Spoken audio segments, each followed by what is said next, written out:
Silicon Valley. And I know this, of course, as a daughter of a scientist.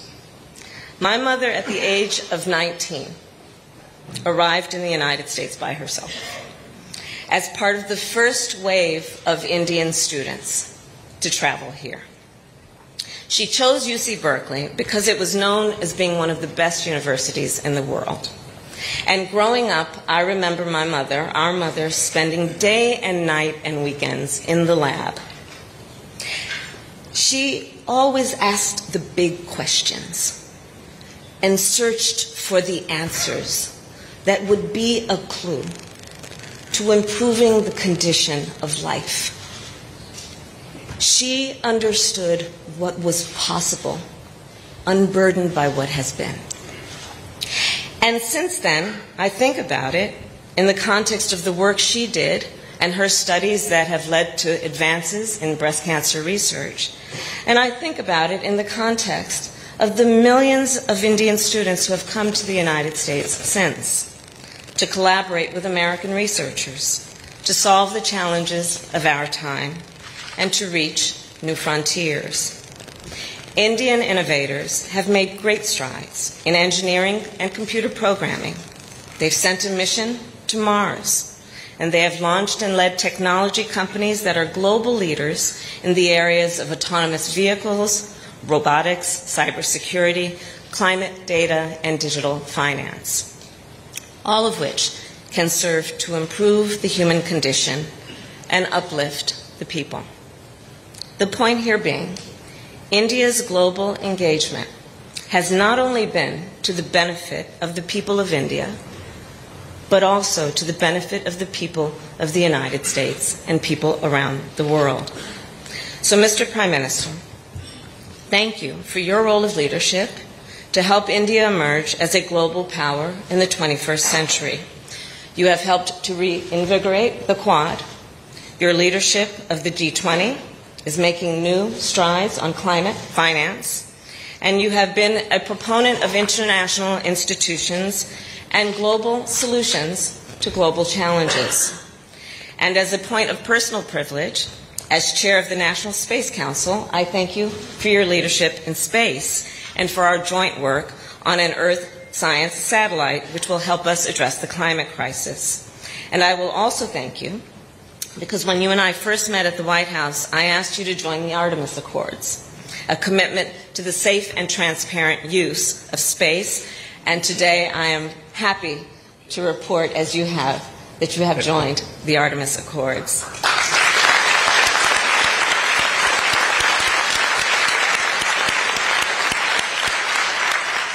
So, Prime Minister Modi, President Joe Biden and I are grateful for your commitment to strengthen the ties and the relationships between the United States and India. And we share that commitment. Under your leadership and that of President Biden, our partnership has become more expansive than it has ever been. Over the past 2.5 years, you and I have advanced cooperation on climate, on clean energy, terrorism, cybercrime, public health, and vaccine production. And during this trip, our countries have launched new areas of cooperation, from artificial intelligence to semiconductors. As we look toward the future, the United States and India, the world's oldest and largest democracies, instinctively turn to each other and are increasingly aligned. So I will close with this, which is a memory, again, of my grandfather and what he taught me on those long walks. And in particular, what he taught me about the nobility of public service. Prime Minister Modi, you and I have both dedicated our careers to the noble work of public service. And so to everyone here today, I say, it is incumbent on each of us, inside of government and outside of government, to continue the fight for progress and to serve the greater good. So I raise a glass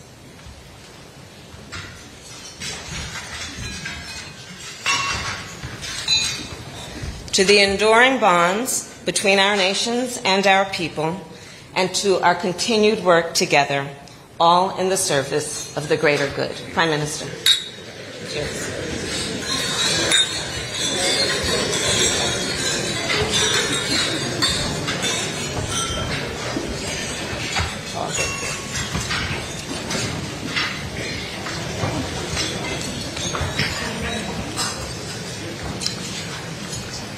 Vice President Kamala Harris, Second Gentleman Douglas M. Hope,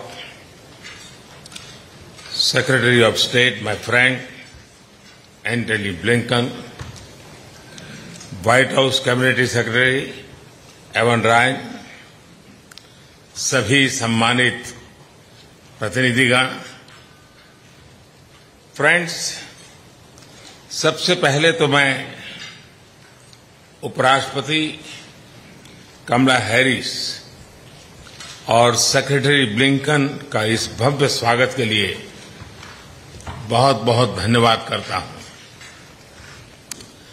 आप दोनों ने जो गर्मजोशी भरे शब्द कहे, इसके लिए भी मैं हृदय से आपका आभार व्यक्त करता हूं। आज एक बार फिर स्टेट डिपार्टमेंट में आप सभी के बीच उपस्थित होना मेरे लिए खुशी की बात है। पिछले 3 दिनों में मैंने अनेक बैठकों में हिस्सा लिया, कई विषयों पर चर्चा की। इन सभी बैठकों में एक चीज कॉमन थी, सब एक मत थे कि भारत और अमेरिका के लोगों के बीच मित्रता एवं सहयोग और गहरा होना चाहिए। भारत और अमेरिका के संबंधों की मधुर Geetmala people to people ties के सुरों से पिरोई गई है। इन संबंधों का उदाहरण हमें कदम कदम पर देखने को मिलता है। उपराष्ट्रपति कमला हैरिस की माताजी डॉक्टर श्यामला गोपालन 1958 में भारत से अमेरिका आई थी।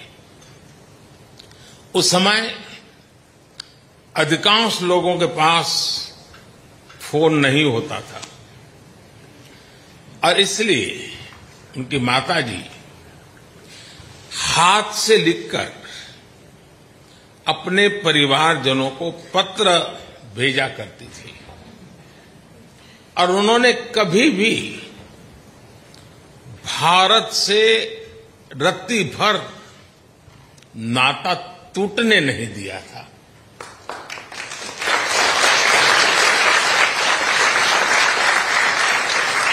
एक जीवंतता बनाए रखी थी। जो भी उपलब्ध माध्यम था, उसका सर्वाधिक उपयोग भारत को, उनके अमेरिका के जीवन को निरंतर जोड़ने में लगा रहा था। हजारों मीलों की दूरी के बावजूद भी भारत हमेशा उनके करीबी था। मैडम वाइस प्रेसिडेंट, उनकी इस प्रेरणा को आपने आज नई बुलंदियों तक पहुंचाया है। आपकी उपलब्धियां केवल अमेरिका की ही नहीं, भारत और पूरे विश्व की महिलाओं के लिए बहुत बड़ी प्रेरणा है, बहुत प्रेरित करती है।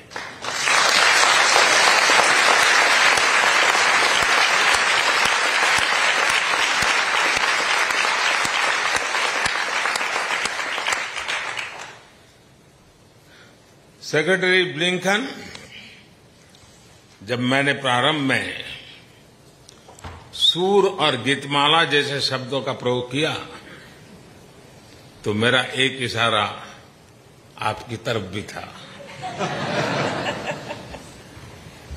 पूरा विश्व आपकी डिप्लोमेटिक स्किल्स को तो जानता ही है और मैं तो भली भांति जानने लगा हूं।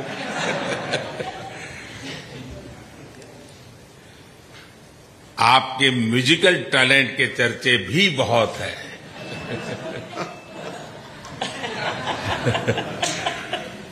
हजारों मीलों का सफर तय करते हुए गंभीर से गंभीर मसलों के बीच संगीत को आपने जगह दी है।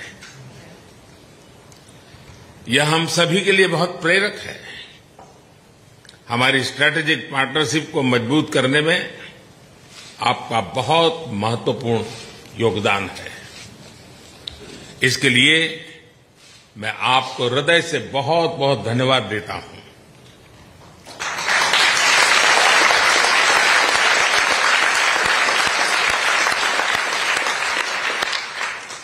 फ्रेंड्स, 2014 में मेरी यात्रा के समय मेरे प्रिय मित्र राष्ट्रपति बाइडेन भी यहां स्टेट डिपार्टमेंट में मेरे साथ थे। उस समय उन्होंने भारत और अमेरिका की साझेदारी को a promise over the horizon बताया था। 9 वर्षों के इस अंतराल में हमने बहुत ही लंबी और खूबसूरत यात्रा की है। हमने डिफेंस और स्ट्रेटेजिक क्षेत्रों में आपसी सहयोग के नए आयाम जोड़े हैं। हम नई और उभरती टेक्नोलॉजी के क्षेत्र में नए विश्वास के साथ काम कर रहे हैं। हम ट्रेड के लंबित और मुश्किल मुद्दों का समाधान कर रहे हैं। क्वाड और I2U2 जैसे नए फ्रेमवर्क के साथ हम मिलकर के बहुत कुछ प्रगति कर रहे हैं। धरती हो या आकाश, समुद्र की गहराइयां हो या अंतरिक्ष की ऊंचाइयां, भारत अमेरिका एक साथ काम करते दिख रहे हैं। सही मायने में प्रॉमिस ओवर द होराइजन आज तो प्रॉमिस तक सीमित है और न ही होराइजन तक सीमित है।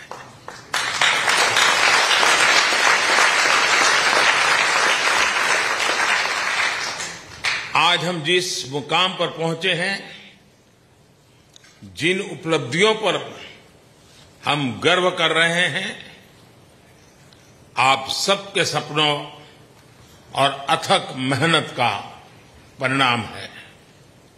इसके लिए मैं आप सभी का हृदय से बहुत बहुत धन्यवाद करता हूं। Friends, on this note, I would like to raise a toast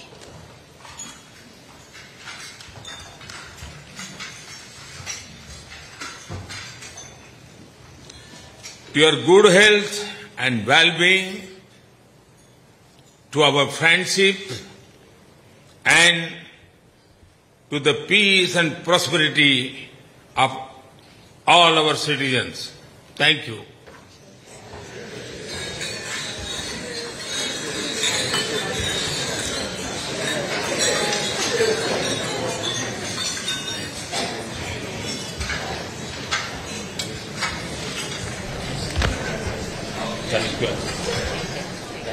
तो सबसे पहले अमेरिका की उपराष्ट्रपति कमला हैरिस ने कहा कि प्रधानमंत्री नरेंद्र मोदी का स्वागत करके उन्हें सम्मान महसूस हुआ। अपने और भारत के रिश्तों के बारे में भी उन्होंने जिक्र किया और फिर प्रधानमंत्री नरेंद्र मोदी ने कहा कि किस तरह से पिछले 3 दिनों में कई बैठकों में उन्होंने हिस्सा लिया, कई मुद्दों पर बातचीत की। एक बात जो उन्हें कॉमन लगी, यानी कि सामान्य लगी, वो कहा कि उन्होंने कि हम सभी मुद्दों पर एक साथ नजर आए, एक साथ सहमत थे। कमला हैरिस की माताजी का भी जिक्र उन्होंने किया कि किस तरह से 1958 में वो भारत से अमेरिका आई थी, लेकिन भारत से रत्ती भर भी उनका नाता नहीं टूटा। इसीलिए रूस ने भी ज़पोरिज़िया के अलग अलग इलाकों में करीब 100 धमाके किए, जिसकी वजह से वहां काफी नुकसान हुआ। रूस ज़पोरिज़िया में जनमत संग्रह कराकर पहले ही उसे